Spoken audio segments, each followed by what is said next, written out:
what is the importance of international trade? Let's look at the overall picture.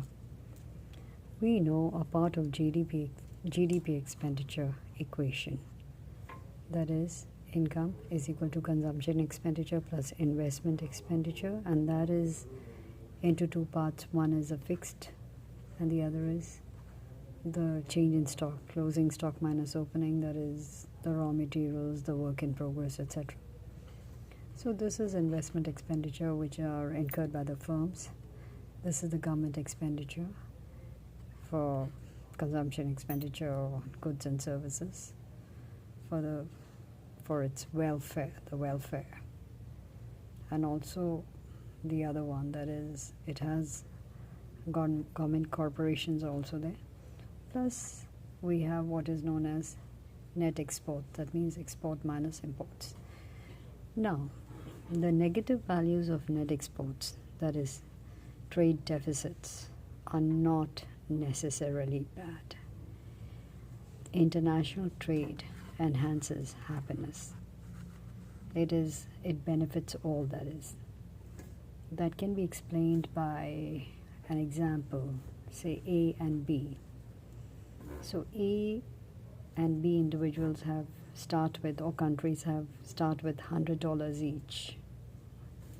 Now A produces apples for sale at $1 each, and B grows oranges also for $1 each.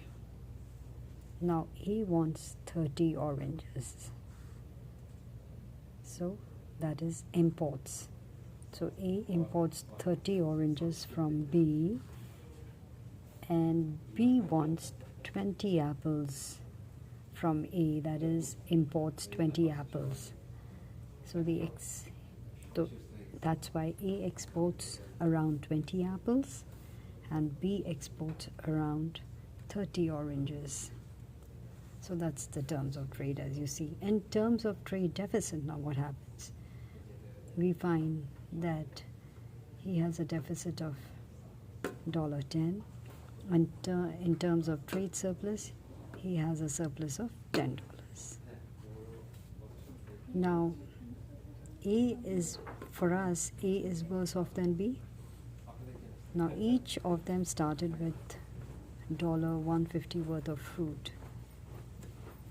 Their respective $100 cash piles and $50 each worth of fruit.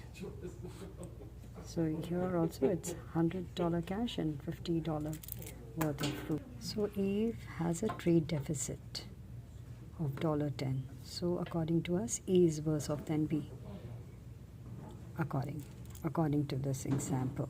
Now let me explain, or it has been explained so well. Each of them started with $150 worth of fruit. So A had $100 cash pile. So also B. It had $50 each worth of fruit. $50 worth of fruit here and $50 fruit here. So $50 worth of apples, $50 worth of oranges.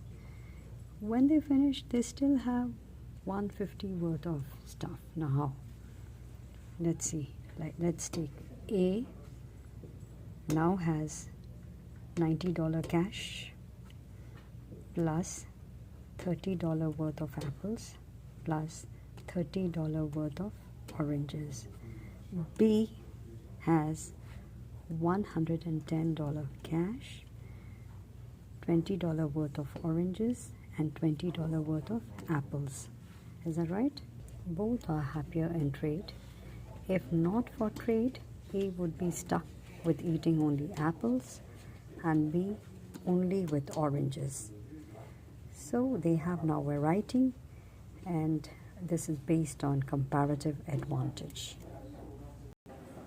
So if we say that trading has made A poorer, is way off the mark. In fact, both are happier with the arrangement of wealth after trading than they were before, because their trades are voluntary.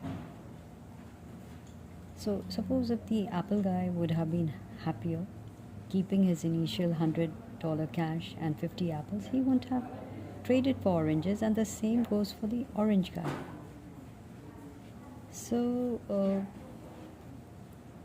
and really, that is the reason why the national governments have increasingly pushed for fewer and fewer restrictions on international trade.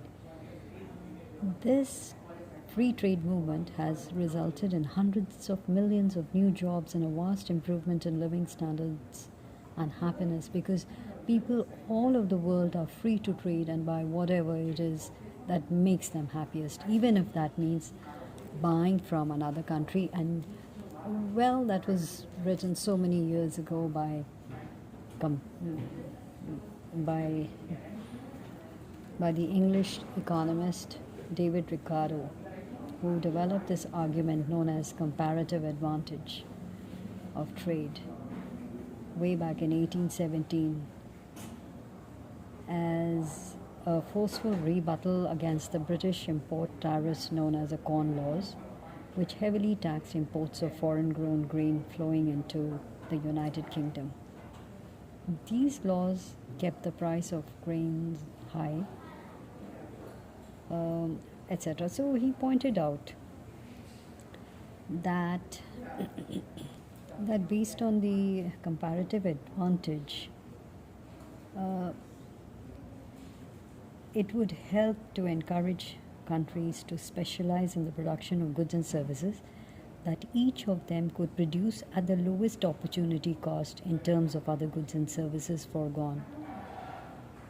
So this process of specialization would increase total worldwide output and thereby raise living standards. And how true. And that is why exports and imports, foreign trade is so important.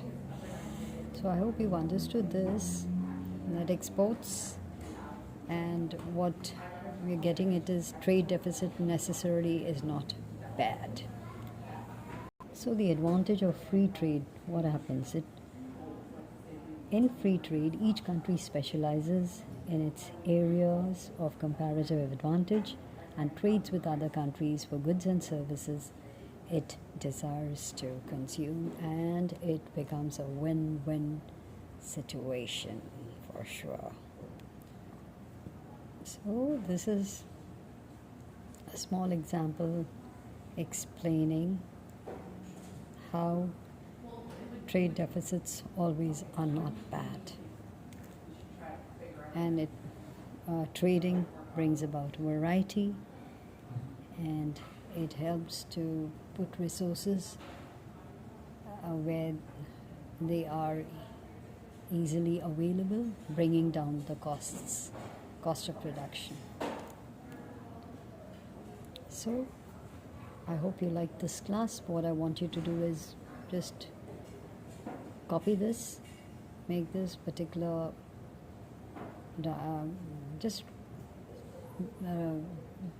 go through your text books and read international trade, think about deficits and surplus in trade, and write down their definitions, and that's for your homework. And make a note of this the bullet points that I've written there and the examples, which I've found so interesting from Dummies for Economics.